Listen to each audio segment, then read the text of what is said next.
Bonjour à tous. La capsule d'aujourd'hui portera sur les liens entre la respiration et le système nerveux. Je vais commencer cette présentation en partageant une observation que nous avons tous faite.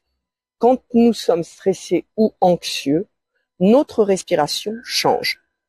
Elle devient souvent plus courte, rapide et irrégulière.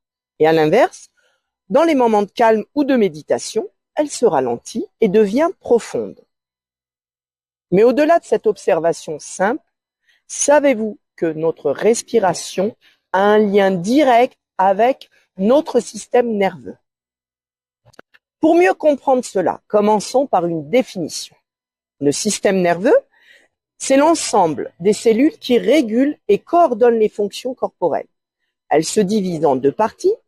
Le système nerveux sympathique, qui active le corps face au danger en provoquant la fameuse réaction de combat ou fuite, et le système nerveux parasympathique, qui favorise la détente et la récupération.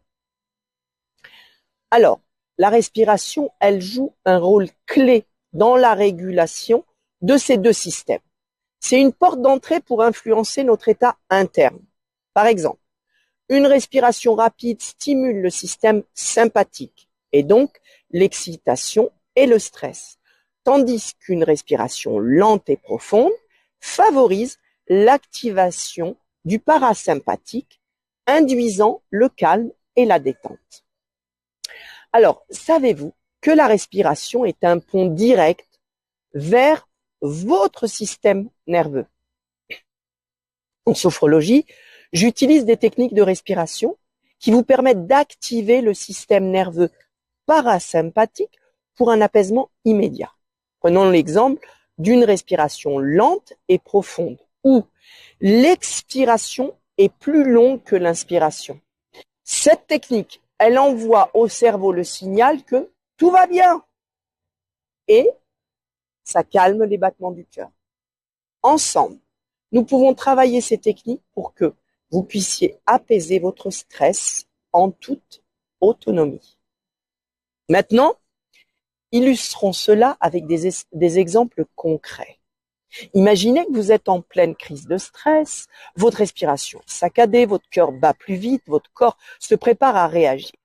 Si dans ce moment-là, vous prenez conscience de votre respiration et que vous adoptez des inspirations lentes et expirations longues, vous commencez à envoyer un message de détente au système nerveux.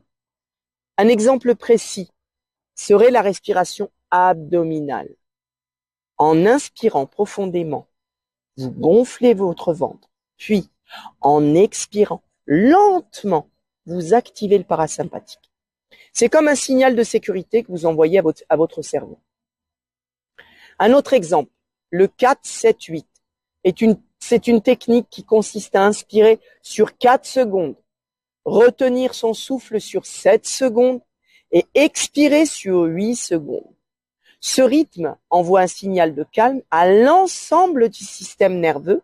Ça aide à diminuer la fréquence cardiaque et surtout à apaiser l'esprit. Alors cette technique est particulièrement efficace en cas de nervosité intense ou même avant de dormir. Finalement, en séance, que ce soit en sophrologie, en hypnose, j'utilise des exercices de respiration pour créer un état de relaxation propice à la séance. Le simple fait de guider les gens dans des respirations lentes et profondes, ça suffit parfois à créer une détente. Parce que notre corps reconnaît ce rythme comme un état de sécurité. En conclusion, la respiration est bien plus qu'une simple fonction vitale. Elle est le pont entre notre corps et notre esprit, entre le système nerveux et notre état émotionnel. Alors, pensez à respirer en pleine conscience. Merci.